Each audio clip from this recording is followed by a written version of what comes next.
Don't you know the meaning of patience? Essentially, I must say you lack endurance. How much do you think I've been putting up with having a lazy wife? That's exactly my line. Hey, don't argue back every time. Don't blame me. It's over. I've reached my limit of patience. I'm sick of your lack of perseverance. If you can't stand it anymore, then leave. Let's get divorced. He threw the divorce papers on the dirty table. So, there was really no need to fight. With just one piece of paper, I can be free from this life. My name is Courtney. It has been a year since I married Jeff. The happy married life I dreamed of before marriage was then falling apart. What's for dinner tonight? My husband came home without a greeting, silently unlocked the door, and entered the living room with his presumptuous, heavy footsteps. He threw his roughly handled bag on the sofa and heavily sat down. Then, he took off his socks and stuffed them into the gap of the sofa. Nonsense. What in the world is this strange habit?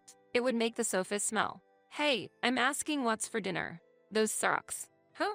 Don't stuff your socks in the gap. Oh, right. But if it bothers you, you can clean it up yourself, right? I got angry every time with him. He was good at increasing my stress. So, what's for dinner? Oh, and stop scattering things on the floor. I always tell you that.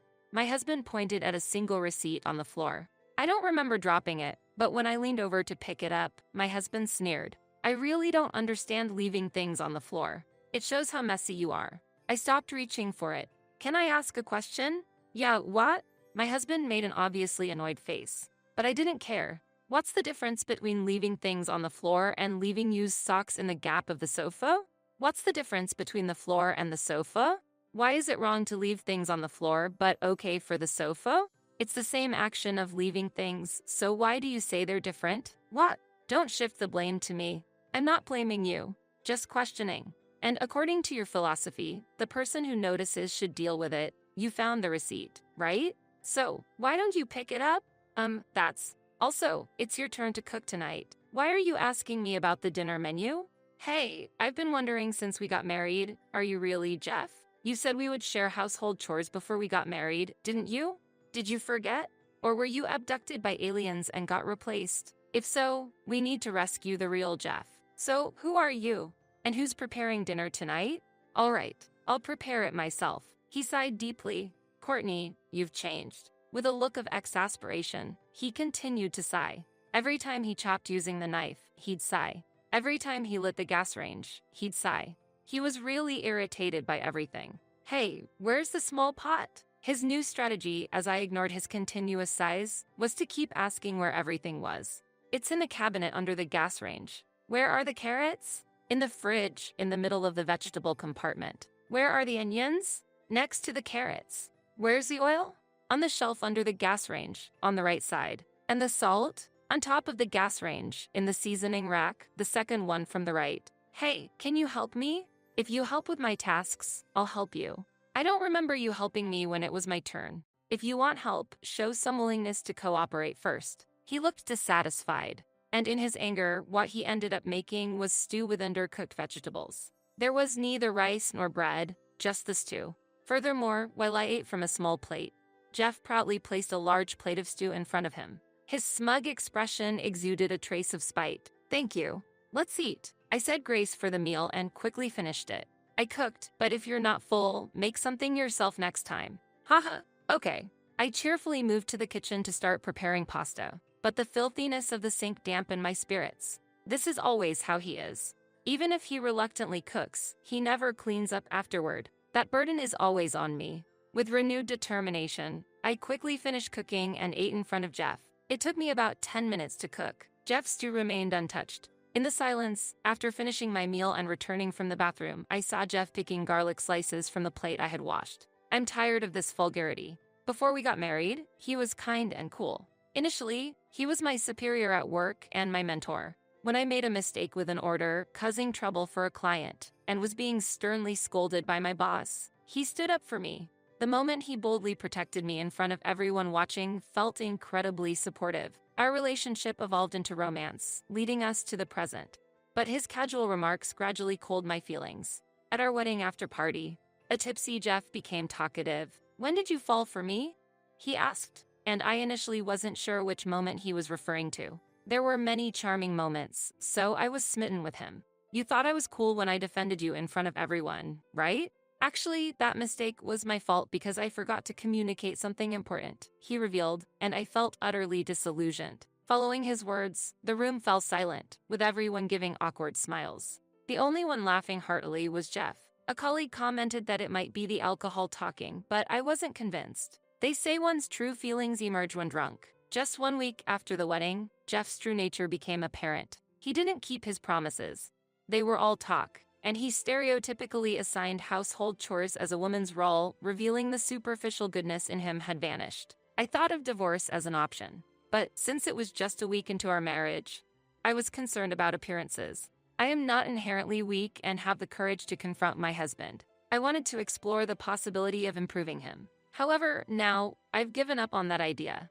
I feel that I should not continue living such a draining life. I was ultimately unable to change my husband. A year into our marriage, I was looking for the right moment to suggest divorce. Then, a turning point came. My brother is coming over today, so please be nice. Why would he say that all of a sudden? I wanted to express my displeasure, but I held back. Having sisters myself, I understand the desire to meet when nearby due to a business trip, and I assume Jeff would feel the same. All right, when is he coming? Probably around 3 p.m. You mean today, in the afternoon? Yes, that's right. Okay, got it. It must mean he's finishing work a bit early. I didn't think much more about the odd feeling I had. However, just after 3 p.m. that day, Jeff appeared at my workplace, looking flustered. Why are you here? Huh? Why? What about your brother? He called to say he couldn't get into the house. Well, that makes sense. If you're here, it means no one is at home. What are you doing here? I told you I was counting on you. Yes, you did, but... Huh? You mean I should leave work early to entertain your brother? What else would it be? I was astonished. This man is hopeless. Wait a minute. Whose brother is he again? Your brother, right? Why should I have to leave work early to take care of my brother-in-law? That's ridiculous. Seriously. But, no bits.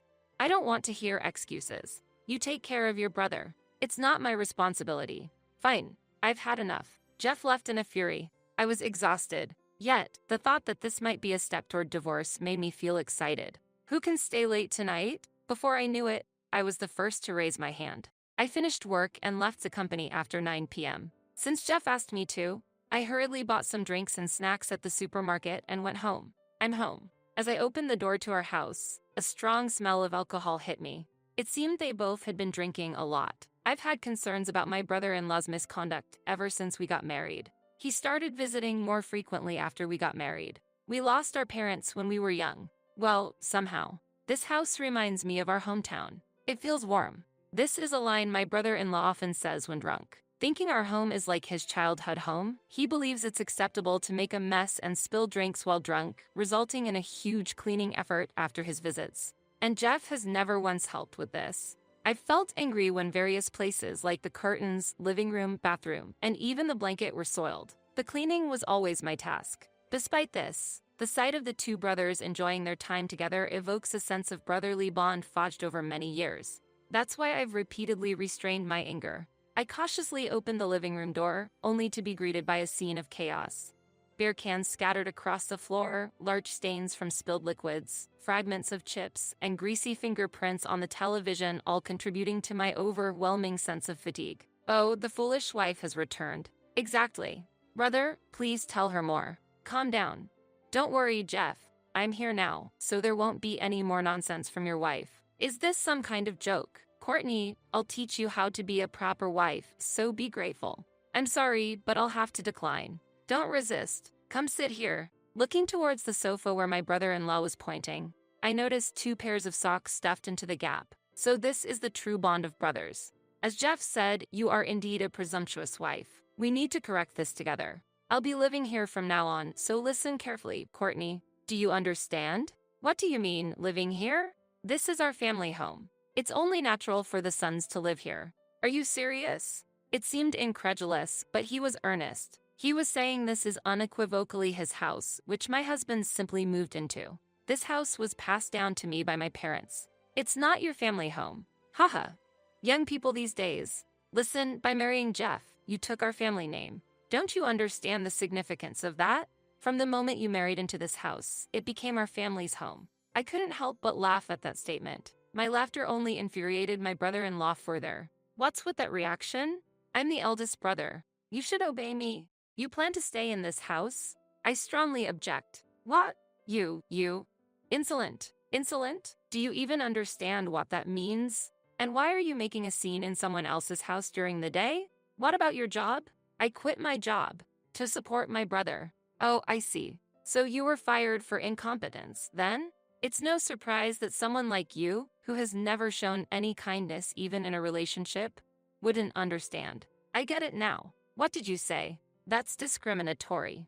I could sue for defamation. Go ahead, be my guest. I didn't say that about everyone, just to be clear. I know people who have little to no experience with romance, but they enjoy their lives. They simply aren't interested.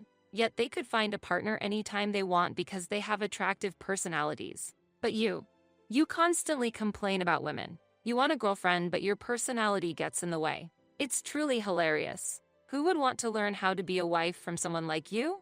Haha, your lack of self-awareness is really amusing. What? Oh no.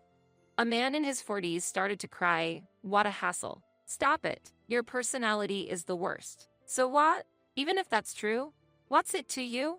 I don't think I'm a good person. Don't you know the meaning of patience? Essentially, I must say you lack endurance. How much do you think I've been putting up with having a lazy wife? That's exactly my line. Hey, don't argue back every time. Don't blame me. It's over. I've reached my limit of patience. I'm sick of your lack of perseverance. If you can't stand it anymore, then leave. Let's get divorced. He threw the divorce papers on the dirty table. So, there was really no need to fight. With just one piece of paper, I can be free from this life. My husband wanted a divorce, and I accepted it. This would resolve everything. Feeling this, the tension in my body eased. What are you dawdling for? Sign it now. Looking at me, my husband wore a smug smile. What a self-centered person he is. Did he think everything would go his way? Humph, serve you right. Enough with the noise. They were crying just a moment ago, but after that the brothers were all smug. I understand. I'll sign now. And so, I moved the pen. I decided to ignore a certain section that caught my eye for now. A divorced woman, huh? Society can be harsh, especially since it's only been a year since the marriage. How impatient can a woman be? Yes, I've finished signing. I'll take this to the evening reception. And I did just that, marking the end of my marriage to Jeff. Days later, returning home, I found my ex-husband and his brother drinking in the living room. Why are you still here?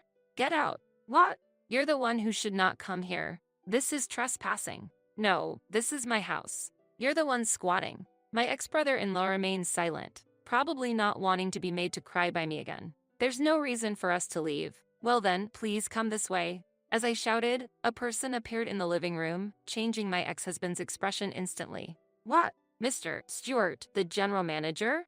Why are you here? I've heard everything. Now, take only what you need and leave. Yes, understood. Mr. Stewart was a significant figure who witnessed our marriage. He was our boss and directly above my ex-husband. As long as he worked at that company, defying Mr. Stewart was impossible. And my ex-husband hurriedly packed the bare minimum. Led by Mr. Stewart, he and his brother left the house silently. After changing the locks, I felt relieved but dizzy at the sight of the messy room. This was the result of my mistake in choosing him. I vowed not to make the same mistake again and got to work cleaning. A week later, Mr. Stewart informed me that my ex-husband and his brother had found another place to live. I then sent an official notice to their rental and workplace. The notice was about my ex-husband's infidelity. While filling out the divorce application, I noticed something in the guarantor section. A temporary employee from my husband's department was listed there. Why would a temp, with whom we had only professional contact, be a guarantor? The reason was clear. It was evidence of an inappropriate relationship. It was doubtful that evidence could be obtained after the divorce. But the temp brazenly shared intimate details of her relationship with my ex-husband on her social media. This bold action provided proof that an inappropriate relationship existed during our marriage, preparing me for this day. As a result, I received a substantial sum in compensation. $20,000 from my ex-husband's side and $5,000 from the temp. The amount far exceeded my expectations. One day, an important meeting was scheduled in the company's conference room. Mr. Stewart, the lawyer, myself, and of course, my ex-husband and the temp were present. The temp, like a drama heroine, made an emotional statement first. Jeff is not to blame. It's all on me. I fell for Jeff on my own. That's all. Let's stick to the main point. Are you willing to make the compensation payment? Compensation. Can it really settle everything? Yes, my client desires the payment. Her reaction was as expected. It's your cold attitude that drove Jeff away. You're truly heartless. I can't sense any compassion in you. She accused. This exchange was just part of a complex and emotional process that led to the divorce and the payment of compensation. Through this situation, I came to realize anew the complexities of human relationships and that legal resolutions don't necessarily bring peace of mind. Will you make the payment or not? I don't care about the money. Are you going to pay or not? I'll give this trivial amount away. She tossed $5,000 into the air and danced gracefully. I got to see the sight of my ex-husband frantically gathering the money from the ground. Jeff is still kind, even in such a situation. No, that's not it. He couldn't afford to fail in front of Mr. Stewart. He's extremely concerned about how others perceive him. Haha, their future will be interesting to watch. So, do you intend to pay the compensation? My ex-husband remained silent, looking down. If you have no intention to pay, what have I done to deserve this? It's about infidelity. We were doing fine. No, truly self-centered and frightening. Why do we have to divorce? What? I had a feeling, but he truly is a problematic person. I don't think we are divorced. No excuses, please. Just tell me if you have the desire to pay or not. I will pay. But I plan to use that money for another wedding ceremony with Courtney. What? It's ridiculous. To divorce over a mere fling. Do you know how much I've endured for you? Despite that, I love you, accepting all your whims. And yet, why repay kindness with betrayal? Jeff, you're divorced from your wife and with me. Be quiet. I'm talking to my wife, Courtney. Mistresses should know their place. Courtney, we're not divorced, right? No, the divorce proceedings are complete. If that's the case, this is just an argument, right? No, you don't file for divorce over just an argument. You were the one who proposed it. I found out about your affair when I saw the divorce papers. The guarantor section had her name. That's how I knew. It wasn't the affair that led to our separation. It was your unbearable character, breaking promises, trying to bring your brother into our home without asking, thinking only of yourself. Your character was the real problem. The divorce is final. Now, will you pay the compensation or not? Yes, the brothers are quick to show theirs. I truly loved you. As he cried out, my ex-husband threw the $20,000 on the table and stormed off. Jeff, wait for me. The temp, her hair disheveled, chased after him, waving her hands. What were we witnessing? The surprise was hard to hide. Wow, that was impactful. Sorry, I'll treat you to something next time. I felt both grateful and apologetic for involving my lawyer friend, a college classmate, in this ridiculous exchange. Mr. Stewart, I deeply apologize for any inconvenience caused. Well, you experience new things at any age. I'm grateful for this new experience. It might be a topic of conversation in the office for a while, but don't push yourself too hard. Yes, I'm fine. I love my job. Thank you very much for your support. As planned, the temp left the company after her contract ended. As for my ex-husband, he resigned after a transfer to another region. Eventually, the two of them didn't end up together. According to my lawyer friend, she's on social media chasing after another man, potentially facing another demand for compensation. It's almost like an illness. Having gained freedom through divorce, I was worried I might become emotionally unstable, but I'm perfectly fine. For now, I plan to focus on my work and move forward at my own pace. Upon arriving at the luxurious high-rise apartment, I spoke with the person at the front desk and obtained the keys to the apartment. Using the dedicated high-speed elevator, I headed to my home located at the top of the building. Wow, this is so nice. As the door opened, my sister-in-law burst in ahead of everyone else and exclaimed joyfully, "Well, let's start organizing our belongings." I called out, but no one seemed inclined to help. I had anticipated this, but it still wasn't a nice feeling. After the movers placed the items in their designated spots, I proceeded to unpack alone. I'll take the large room. The daughter-in-law can have the small storage room. That was how my in-laws were allocating rooms, but I ignored them and focused on unpacking. It's really a nice place. I wouldn't mind making this our last home. You're right. I'm glad to see Dad and Mom happy. Ryan and his family exchanged these words with beaming faces. It's like a dream to live in such a wonderful house. My sister-in-law said, overwhelmed with emotion. Perhaps it's time to reveal the truth. Huh? Whose house are you talking about? What? My name is Tiffany Brown. I am 32 years old. I work as a freelance illustrator. Although I used to be a full-time employee at a major publishing company, I chose independence and now primarily accept work from my former employer while also starting my journey as a children's book author. 2 years ago, upon marrying Ryan, we began living together in the apartment I had been residing in. The reason we lived there was because that house was actually my property, and Ryan moved in with me from his rental place. I lost my parents in a traffic accident during my childhood. Afterward, I was raised by my grandparents and bought this apartment when I started working. The funds for purchasing this home came from the compensation and insurance money related to my parents' death. My grandparents, who raised me, saved the money without using it and gave it to me for my future when I graduated from college. The reason I chose that apartment was because my grandparents decided to move into a nursing home. Wanting to spare me the burden of caregiving, they planned to enter the facility together. Respecting their wish, I chose this apartment for its convenient access and proximity to the facility they would be staying at. Although they said there were other uses for the money, it was the best choice for me. About 10 years have passed since I started living here. The 10 years spent with my parents and the other 10 I spent with my grandparents are equally significant to me, and I feel a special attachment to this house. I met Ryan at a friend's wedding after party. He was a colleague of my university friend's soon-to-be spouse. Since many of us happen to be of the same age, we decided to form a group and hang out occasionally. Several couples emerged within this group, and some even led to marriage, including us. Ryan always brightened up the surroundings and was a real mood maker. From our first meeting, I was charmed by him. I was drawn to his bright personality and found him attractive. However, that impression was superficial, and soon after marriage, I got to see his other side. While Ryan was a true gentleman when we were still dating, it became clear post-marriage that he was not the type to spoil a woman who was already his. In fact, he seemed to be the type who took advantage of people once they were in his palm. I'm living at your place. At least pay for the living expenses. Huh, what do you mean by that?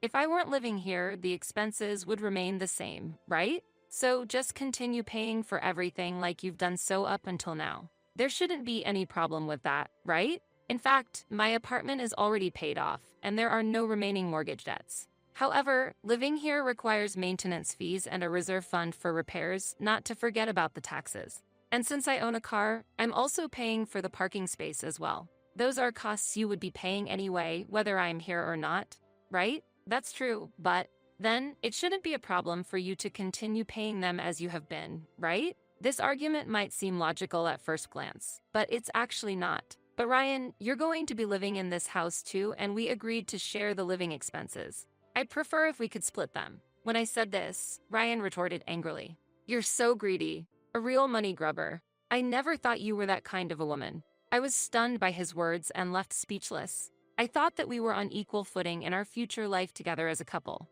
I thought that we would naturally bear the expenses of our shared home together. I'm not saying I won't pay anything. Of course, I'll pay half of what I use. But you're the owner of this house, right? In other words, since this house is my property, I should bear all related expenses.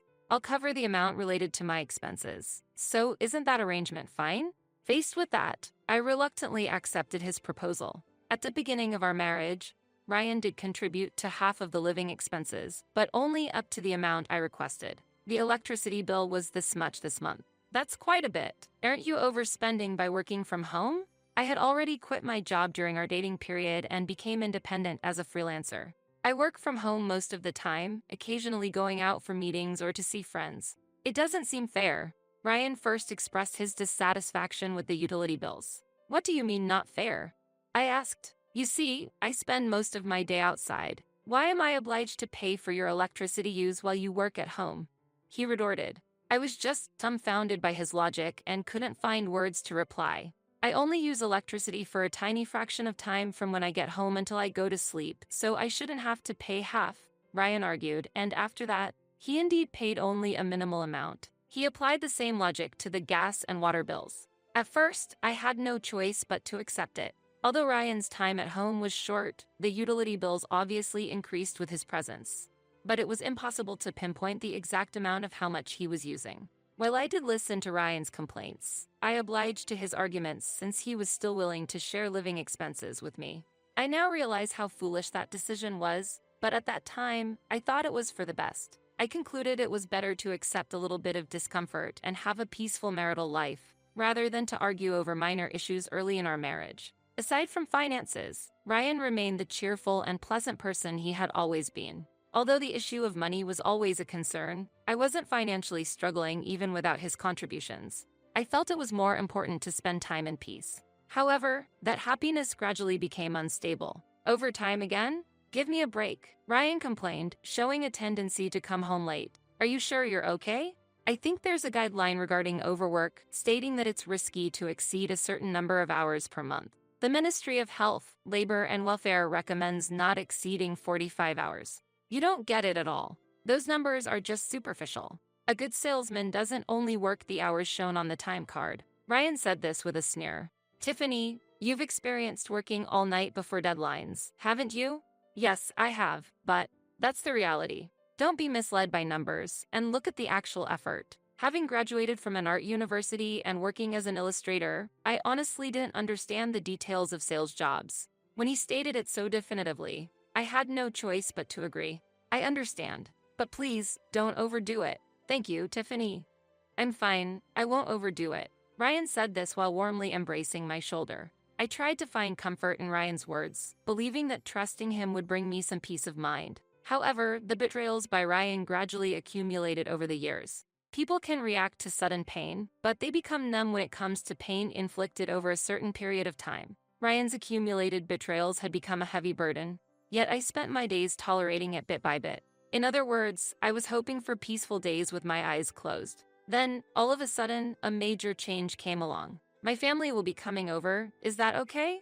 One morning, Ryan suddenly suggested this. Your father and mother are coming? My sister will be coming too. I had once visited his family's home in the countryside before our marriage. It was a small house in a quiet rural town, showing some signs of wear and tear as time had passed, but his parents lived there together. At that time, his sister was already married and left the house, so I didn't get to meet her. Despite attempts to meet up, she was busy and couldn't come, leaving only a message of greetings. We didn't have a wedding ceremony and only took wedding photos, so that was the first and only time I got to meet Ryan's parents, but I haven't had the chance to meet his sister. Our friends threw us a celebration party, but because of that I hadn't had the chance to meet Ryan's relatives. I myself didn't have a deep bond with my family, so I didn't find it strange. However, Ryan's parents and sister visiting us felt out of the blue. A year had passed since our marriage, so it didn't seem unnatural for them to come over and see how we were doing. Without any suspicion about Ryan's suggestion, I accepted the visit. A week later, as promised, Ryan's family came over. This is your house, Ryan? That's not very spacious. These were their first words upon entering the house. Indeed, it wasn't vast, but what else were they expecting? This house was originally purchased with the intention of living alone. It had 3 rooms, 2 bedrooms, 1 empty room, and a spacious living dining area. The empty room was mainly used as a guest room while the rest were used as a study and a bedroom. When Ryan started living with me, he said he needed space to work from home, so I offered my workspace as his study, and now I work in the living area. The space is sufficient for 2 people and I don't feel any inconvenience. Following Ryan's mother, his sister, whom I was meeting for the first time, entered our home. It's much smaller than I expected. We're going to live here together?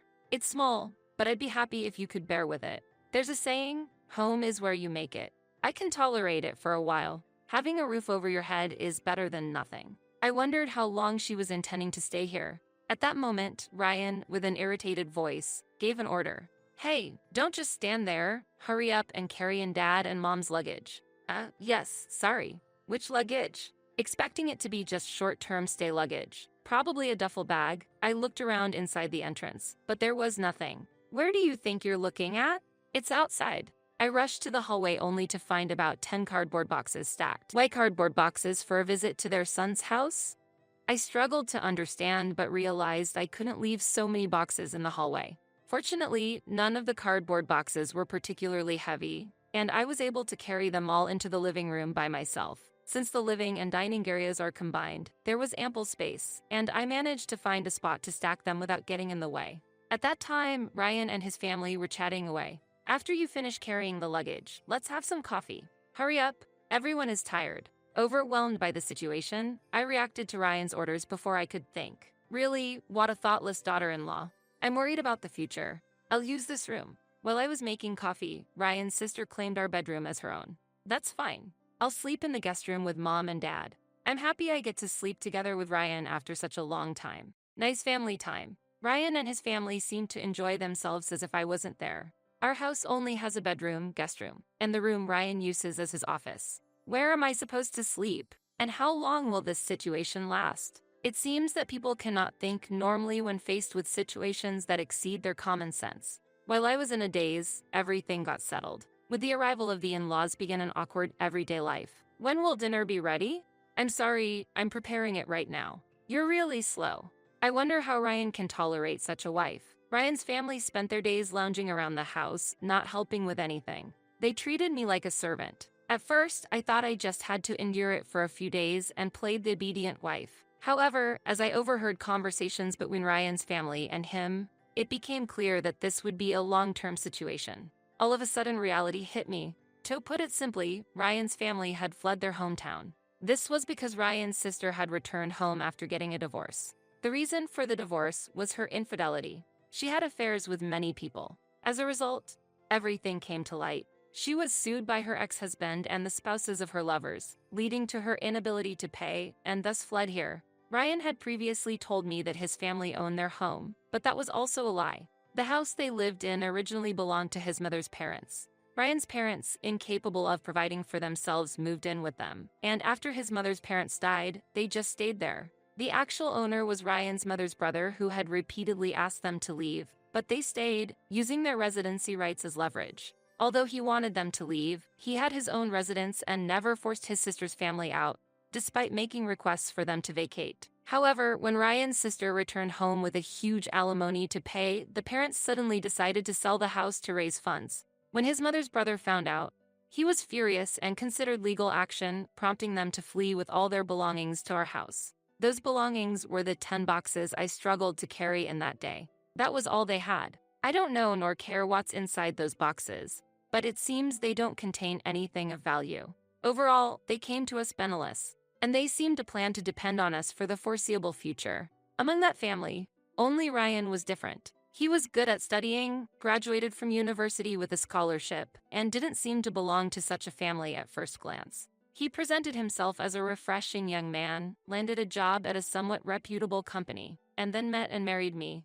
I couldn't see through Ryan's or his family's true colors. I have no parents and am all alone. I own my home and have a job. For Ryan, I must have been an ideal target. This was no laughing matter. Now that I had it all figured out, I had no intention of being submissive.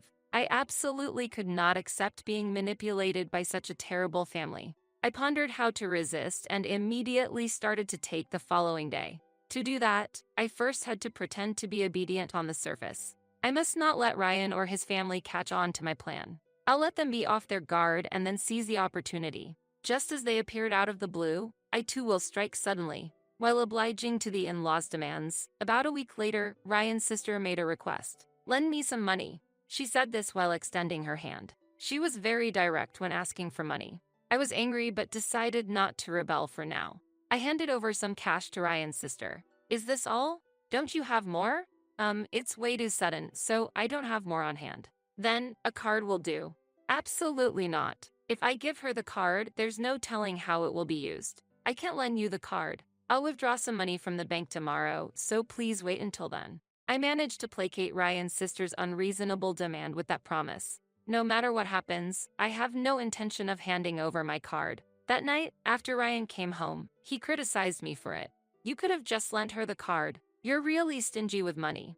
I was surprised by his criticism, but I had my reasons, so I decided to apologize. "I'm sorry. I was worried that lending her the card might lead to trouble." "What kind of trouble?" "If she used a card under a different name, your parents might have gotten into trouble for unauthorized use." I was too scared to hand it over. Ryan seemed convinced by that explanation. "Then please make a family card for them to use." Okay. I agreed on the surface, but I had no intention of actually making one. About a month later, Ryan asked about the progress of the family card. I had given some money to the in-laws a few times, but perhaps Ryan, tired of the nagging, was eager to get the card. "I'm sorry, but it seems I can't make that card." I said this while feigning disappointment. I hadn't applied for a family card at all and actually felt no regret. Why not? It seems that they are considered as relatives and not as immediate family. It appears that temporary residence isn't sufficient. The in-laws had imposed themselves on my home without permission, and no official procedures for living together were completed. Since they haven't transferred their residency here, it's impossible to get a residence certificate. Is that true? Faced with this fact, Ryan reluctantly seemed to accept it. Then, if we transfer their residency, would that solve it? Yes, since they're going to be here for a long time anyway. Hurry up and get the procedures done. Brazenly, the in-laws demanded that I handle the paperwork, but considering they'll be staying long-term, I feel this house is a bit small for that. That might be true. That might be why you've been hardly coming home recently, Ryan. At that, Ryan frowned. I'm busy with work and stay until late, so I spend nights at a nearby hotel. Work must be tough. How about we move somewhere else? Ryan and his family were taken aback by my suggestion. This house was originally purchased for me to live alone, and while it's still manageable with Ryan, it's indeed cramped with the current number of people. That's true.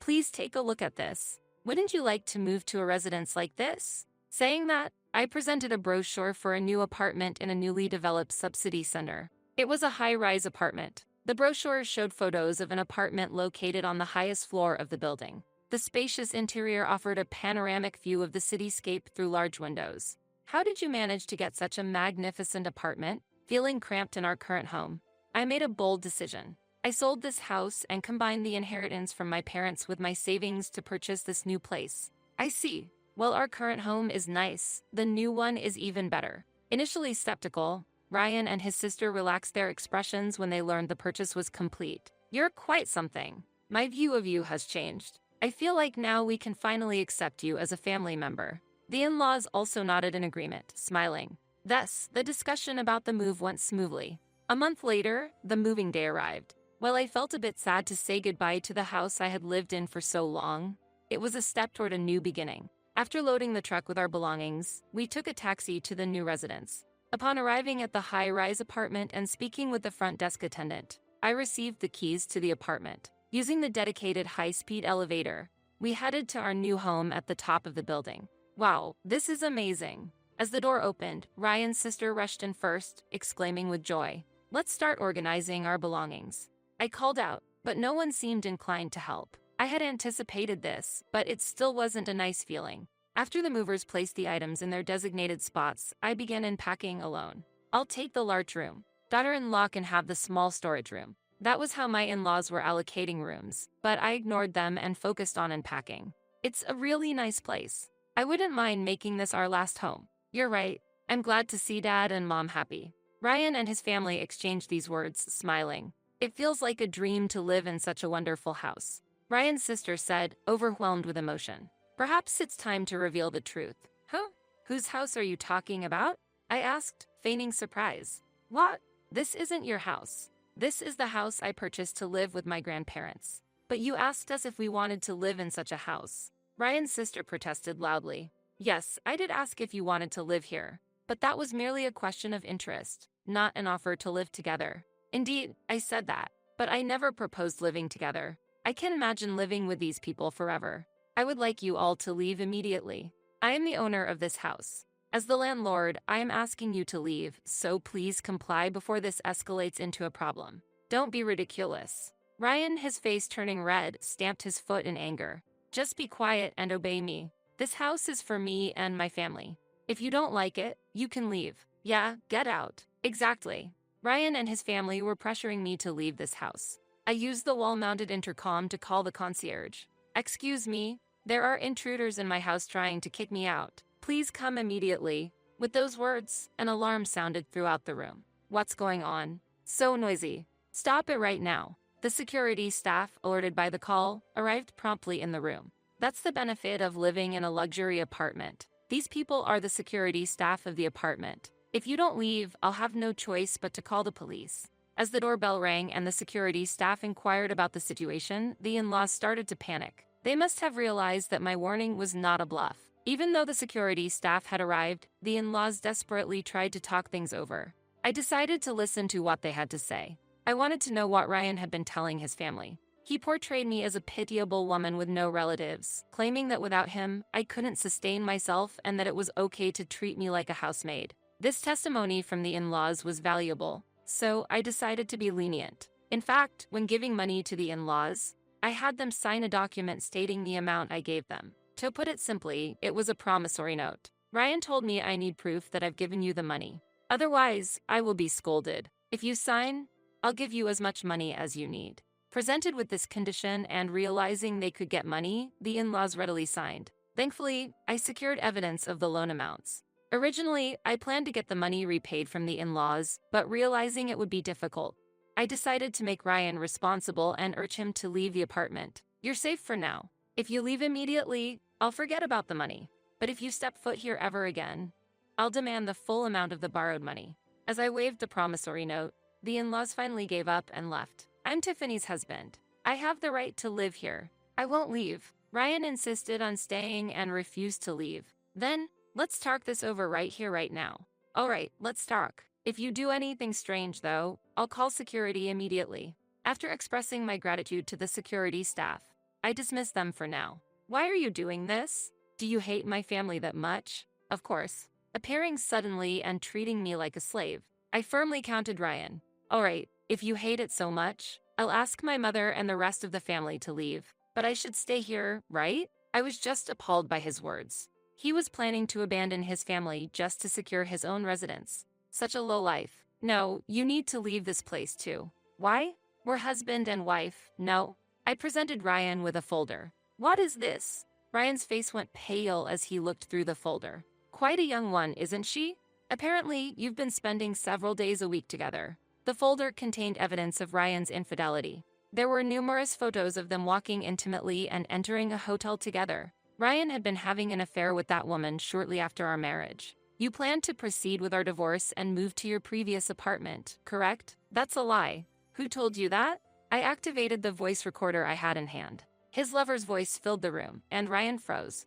It was evidence obtained by a private investigator. The investigator had contacted the other party, informed her that Ryan was married, and recorded her reaction. The woman boasted about how, once I was out of the way, she would live in Ryan's apartment with him. She believed Ryan was in the midst of divorce proceedings and that I was the obstacle because I wouldn't agree to the divorce. That left Ryan exhausted from dealing with his family and ultimately resulting in me leaving the house voluntarily. The woman was convinced she was Ryan's only true love and that his relationship with me was completely over. She laughed, saying, "True love will eventually win." But as soon as she realized she was speaking to an investigator, she started to defend herself. She felt deceived by Ryan, thinking their relationship was over. She was willing to reveal everything in exchange for not pursuing damages against her. When asked by the investigator what I would do based on her information, I said, "It depends on what you tell me," and she ended up disclosing everything, even information not requested. All of it was recorded on the voice recorder.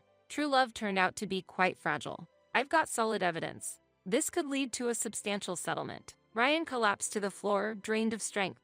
I've sent your belongings to her apartment, so you can live there from now on. Please leave now. I contacted the concierge again and had Ryan, who had lost all his strength, removed from the room. As promised, I decided not to pursue damages against the lover. Ryan's dishonest actions became clear through the testimony provided. As a result, I was able to secure a substantial settlement from him. The amount was more than enough to take forgiveness into account. In return, I informed his and her parents and their workplace about his actions. Since there was no promise to keep the information secret, sharing it was not a problem. She was Ryan's subordinate, and they had grown close while working together. It might have been a touching story had he not been married. After informing the company, they admitted to their lack of management and apologized. To protect their image, the company had her resign, while Ryan was demoted and transferred to another subsidiary. The two had engaged in personal conduct during work hours, causing damage to the company. Such actions required appropriate measures. Rumor has it that the family is now living together in her apartment. They claimed it's your fault that we are in this situation. Take responsibility. So they reside in that apartment together. Ryan took out a loan to pay me the alimony. He is now struggling to manage his finances and repay the debt. I anticipate that he'll soon be forced to ask his family to leave due to financial difficulties. Ryan thought of me as being pitiful caring for my grandparents in a facility. But the reality was slightly different. My grandparents are indeed in a facility, but it's a high-end one for a comfortable lifestyle. They once ran a business and planned to pass it on to my young parents. But after their early demise, they decided to retire, handing over the business to a trusted individual. I've always loved painting since my student days, winning many awards. When I expressed my desire to work in art, my grandparents decided against passing their company to me, choosing to live in a luxury facility by their choice. I pursued a career related to art and am now recognized as a children's book author. My books have been successful, gaining me a certain level of fame. Since parting ways with Ryan, my fortunes seem to have turned for the better. He must be regretting now, knowing the truth. I used the profit from selling the apartment, my parents' inheritance, and royalties from my work to purchase that high-rise apartment. I hope to live with my grandparents again, so I decided to act on that desire. The facility will remain available for them going forward, where they can receive proper support if they ever need it in their daily lives. However, for now, they are both maintaining their health. The success of my books has allowed me to express my gratitude to my grandparents. It looks like we will enjoy a happy life together for a while longer. Despite an unfortunate encounter, that experience has paved the way for